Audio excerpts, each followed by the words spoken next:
अब बेटा ये कॉम्प्लेक्स नंबर का प्रॉब्लम है। कॉम्प्लेक्स नंबर का सवाल लगाते कैसे हैं यहाँ पर।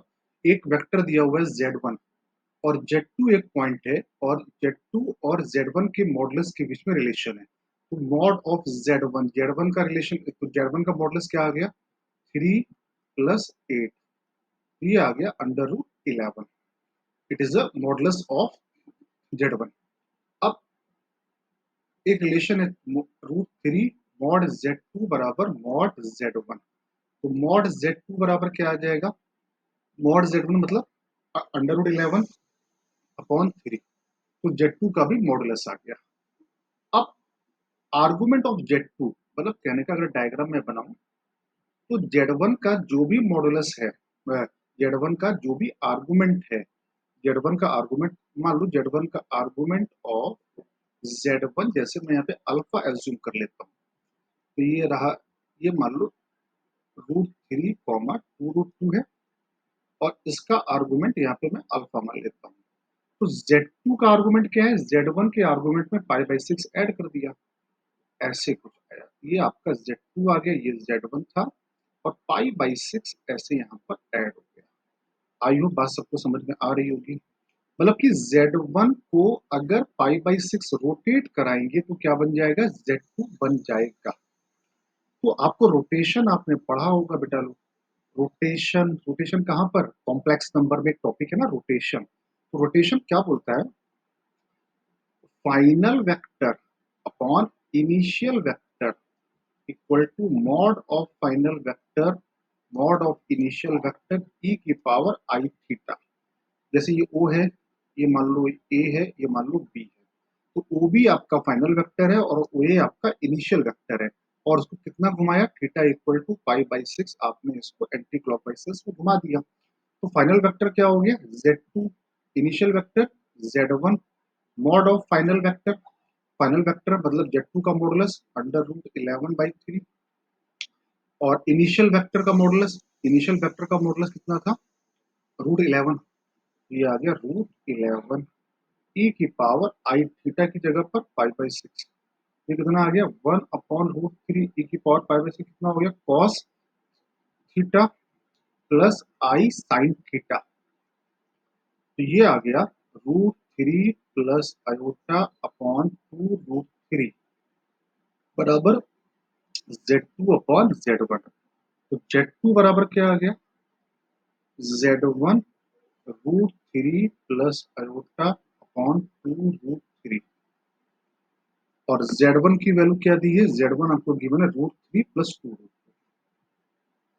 √3 प्लस 2√2 आयोटा और √3 प्लस आयोटा अपॉन 2√2, ये आ गया आपका Z2 आ गया। क्लियर। अब क्या पूछा गया है, area of the triangle ABO।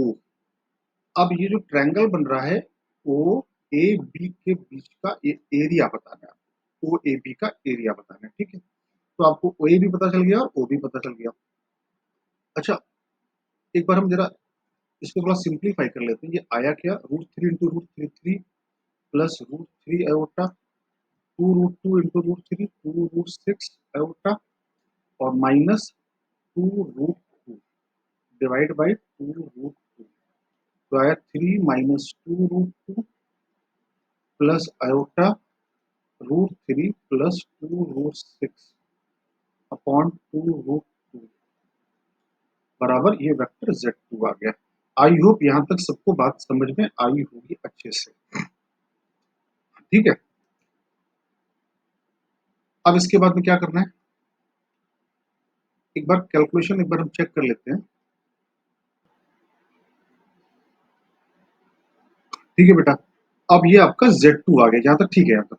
अब Z2 करने के बाद में अब अगर हम देखें यहाँ पर तो ऑप्शन क्या है, एरिया ऑफ द ट्रायंगल पूछा गया है, स्केलर ट्रायंगल पूछा गया है, फिर एरिया ऑफ द ट्रायंगल और ये क्या है ऑब्ट्यूज एंगल आइसोसेलेस ट्रायंगल। तो हमको अगर मैं यहाँ पर एक काम करता हूँ, वेक्टर ए बी निकाल, तो वेक्टर ए बी का मतलब क्या हुआ, Z1 और Z2 के बीच की डिस्टेंस। तो Z1 और Z2 या Z1 Z2 आपका आपका क्या वेक्टर आएगा, Z1 Z2 आपका वेक्टर क्या है? तो Z1 वेक्टर क्या है?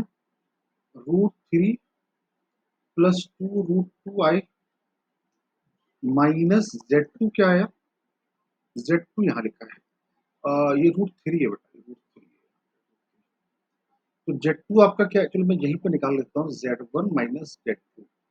तो Z1 था आपका √3 प्लस 2√2i, √3 प्लस 2√2i, इसमें सब्ट्रैक्ट किया तो 3 minus 2√2 plus iota √3 plus 2√6 upon 2√3। LCM ले लो, तो 2√3 into √3 6, 2√3 into 4√6 iota minus 3 plus 2√2 फिर माइनस आयोटा √3 प्लस 2√6 अपॉन 2√3। तो 6 में ये 3 गया, ये 3 आ गया, 3 प्लस 2√2 4√6, इसमें से आई कॉमन लिया, 4√6 माइनस 2√6 2√6 माइनस √3 अपॉन 2√3। ये क्या है? Z1 minus Z2। क्लियर? अच्छा सवाल है ये, बता रहा हूँ। अब जरा गौर से देखो क्वेश्चन में, तो